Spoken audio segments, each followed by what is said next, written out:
இன்றைய நாளுக்குரிய வார்த்தை ஏசாயா 60வது அதிகாரம் 1வது வசனம். எழும்பி பிரகாசி, உன் ஒளி வந்தது, கர்த்தருடைய மகிமை உன்மேல் உதித்தது. இன்றைக்கு கர்த்தர் நம்ம பார்த்து தான் சொல்லுகிறார், எழும்பி நீ பிரகாசி. என்னுடைய மகிமை உன்னுடைய பக்கத்தில் தான் இருக்குது. என்னுடைய மகிமை உன்னை சுற்றிலும் இருக்கிறது. நீங்க இந்த உலகத்தில் படைக்கப்பட்டதன் நோக்கம் என்னன்னா, நீங்க பிரகாசிக்கிறவர்களாக இருக்கணும். உங்களுடைய பிரகாசம் மற்றவர்களுக்கு ஆசீர்வாதமாக, மற்றவர்களை கர்த்தருடைய வழியில் நடத்துகிறவர்களாக இருக்க வேண்டும். இதுதான் தேவனுடைய திட்டம். இதற்காகத்தான் கர்த்தர் இந்த வார்த்தை மூலமாக நம்மகிட்ட இந்த கால வேளையில் பேசுகிறார். என் பிள்ளைகளே, என் ஜனங்களே, எனக்காக நீங்க எழும்பி பிரகாசிங்க. இன்னைக்கு அநேகருடைய வாழ்க்கையில என்ன நடக்கிறதுன்னு பார்த்தீங்கன்னா, இருளே இருப்பாங்க. இருள் அவர்களை சுற்றிலும் இருக்கும். எப்போ பார்த்தாலும் சமாதானம் இல்லாத ஒரு சூழ்நிலை, கஷ்டமான ஒரு சூழ்நிலை, இல்லைன்னா வியாதி நிறைந்த ஒரு சூழ்நிலை. இப்படிப்பட்ட இருளான ஒரு பள்ளத்தாக்கின் வழியாக அவர்கள் கடந்து போவார்கள். இது கர்த்தருடைய விருப்பமே இல்லை.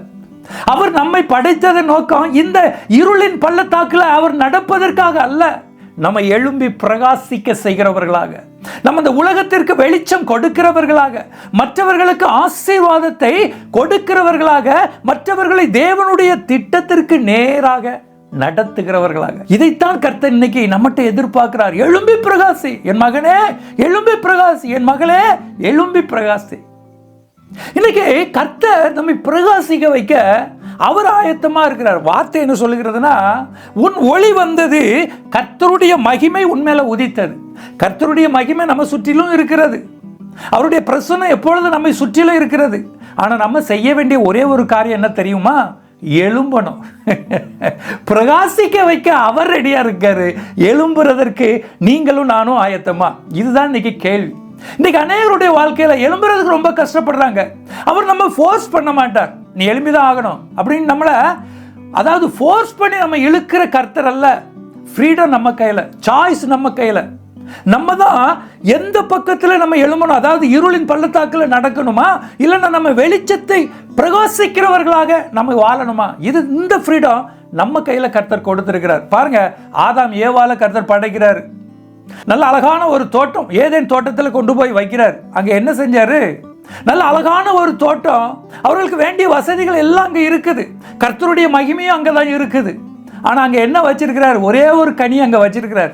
அதை தொடாத, அதை தொடாத. அவர் செய்திருக்கலாம்ல, அவர்கள் தொடாதபடிக்கு அவர் வேலையடைத்து வைத்திருக்கலாம்ல, அவர் செய்யல. ரெண்டையும் அங்க வச்சிருக்கிறாரு. நம்ம சாய்ஸ் அது. ஆதாமும் ஏவாளுடைய சாய்ஸ். நீங்க எதை தேர்ந்தெடுத்துக் கொள்கிறீர்கள்? நீங்க எனக்காக பிரகாசிக்கிறவர்களாக அந்த ஏதேன் தோட்டத்தில் இருக்க ஆசையா? இல்லாவிட்டால் உங்களுடைய, அதாவது உங்களுடைய விருப்பத்தின்படி நீங்க அந்த இருளில், அதாவது அந்த கனியை பறித்து இருளின் வாழ்க்கையை நீங்கள் தேர்ந்தெடுக்க ஆயத்தமா? அதை அவர்களுடைய கையில ஒப்பு கொடுத்து விடுகிறார். அவர் யாரையும் ஃபோர்ஸ் பண்ண மாட்டார். அவர் யாரையும் ஃபோர்ஸ் பண்ண மாட்டார். இந்த காலை வேளையில நம்மை பார்த்து தான் அவர் சொல்றார், என் மகனே மகளே, நீ எழும்பு, நீ எழும்பு, நான் உன்னை பிரகாசிக்க வைக்க ஆயத்தமாக இருக்கிறேன். இன்னைக்கு அநேகருடைய வாழ்க்கையில இந்த விதமான கேள்விகள் அவருடைய வாழ்க்கையில் எழும்பும். எப்பொழுதும் நான் இந்த இருளின் பள்ளத்தாக்கில் இருந்து கொண்டே இருக்கணுமா அப்படி என்று கலங்கி கொண்டிருப்பார்கள். இதை பார்த்து கொண்டிருக்கிற அன்பு தேவஜனமே, இன்றைக்கு உங்களுடைய வாழ்க்கையிலும் கூட நீங்களும் இருளின் பள்ளத்தாக்கின் வழியாக கடந்து போய் கொண்டிருக்கிறீர்களா? இன்றைக்கு இந்த வார்த்தையின் மூலமாக கர்த்தர் திட்டமும் தெளிவுமாக உங்ககிட்ட தான் பேசி கொண்டிருக்கிறார்.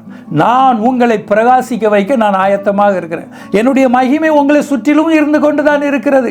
நீங்க எதை தேர்ந்தெடுத்துக் கொள்கிறீர்கள்? நீங்க எழும்ப ஆயத்தமா?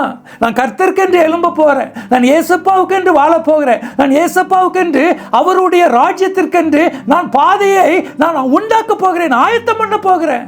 நான் மற்றவர்களை கர்த்தருடைய வழியில நான் நடத்த போறேன். நீங்க எழும்புங்களேன்.